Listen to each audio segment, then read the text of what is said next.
In today's video, we are busting some interior design myths relating to small spaces, and in particular, a small apartment living space. I want to reframe how we think about small spaces and how you should be thinking about them instead. Your goal shouldn't be how to make your space look bigger. Your space is small. Embrace the small. Your goal should rather be how to create an intentional, cozy space that is more you. You might have already Googled how to make a small space feel bigger. And often the typical advice you get is paint the walls a light color or use minimal decor to prevent a cluttered look. I'm going to choose 5 of the most common small space myths and go against them and show you how I created a really intentional, cozy space that doesn't necessarily feel smaller, but still reflects my own personal design style. We've all heard this myth. It's been going around for years.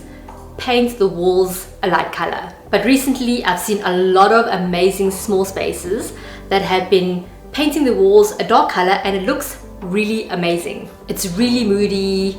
I love that vibe and it adds so much character to a room. I decided to paint this apartment a dark slate green paint color, and I was trying to decide whether to paint the ceiling dark as well.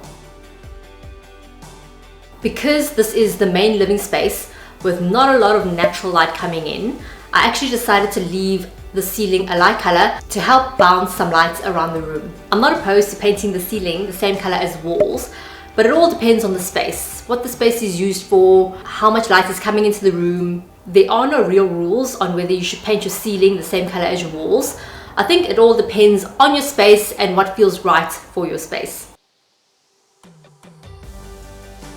In a small apartment, sometimes we just don't actually have a choice but to put all our furniture against the wall because we literally just don't have the space. But something we don't consider is that even the smallest bit of space stolen can make the biggest difference. And what I mean by that is, for example, by stealing a tiny bit of space behind your couch against the wall, you can place a very narrow console and it changes the dynamic of that entire area.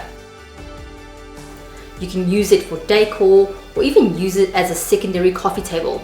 It creates like a layering effect that tricks your eye into believing that there's more space than there actually is. I did a similar thing with the dining area. I placed the dining table slightly away from the wall so that I could hang this artwork behind the table, and that layering adds depth to a space, which just makes your space look way more interesting.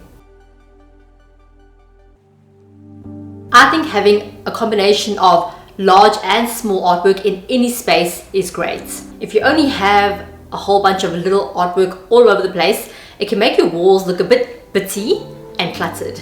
I actually went against this myth completely and created this really oversized artwork by the dining table. It's a pretty cool hack I saw on Pinterest. The artwork is actually wallpaper mounted on a board and framed. It is such a clever, cost-effective way to do a large artwork and it looks great. I also did a gallery wall above the couch and I think the combo of artwork sizes works really well. I think instead of limiting, be considerate about your choices of furniture and decor pieces. In a small space, people think you need to have like this minimal aesthetic, and if that's your vibe, go for it. But if you're a maximalist or somewhere in between that like me, go for that too. I truly believe that the more stylish spaces with lots of layering of decor pieces and furniture, the less likely people are going to notice how small your space is because they're too busy looking at all the cool stuff in your home. I've never really been a fan of an L-shaped couch. They are incredibly functional, but I've just never been a fan of the design. If you're anything like me and you don't like an L-shaped couch, go for a 2 or 3 seater couch with an ottoman instead. The ottoman can float around and be used as a coffee table, or it can convert your couch into an L shape so you can lie on it and watch a movie, or it can even be transformed into like a separate seat. I kept the furniture in the dining room light and airy so visually it doesn't divide the space up, and I also placed some low height built-ins for storage because in an apartment you always need all the storage you can get. I'm really into that scalloped look at the moment. It adds such a cute, playful touch. Also, a great trick is to try place a mirror on the opposite wall of the window so that it reflects light and makes a dark room feel brighter. A rug is a super cool way of designating space without actually taking up any space. In an open plan space where there are no dividing walls, you are really relying on your furniture to help designate space, and a rug does the job really well too. It's like this line that indicates now you're walking into the living room, even though it's just like 2 steps away. Also, choose different sources of lighting. I chose a pendant light, a floor lamp, and also a table lamp, because all these different sources of lighting are going to create an interesting ambiance in your space, which is going to add to that intentional, cozy vibe that you're trying to achieve. I don't even know who came up with this myth, but I included it because it just sounds so ridiculous. Do not listen to this myth. Choose whatever color palette you want. I 100% did not choose a cool color palette. In fact, I went with quite the opposites. I used a lot of light warm timber, creamy textiles, black accents, which most people would say is a no-no in a small space, and lots of warm lighting.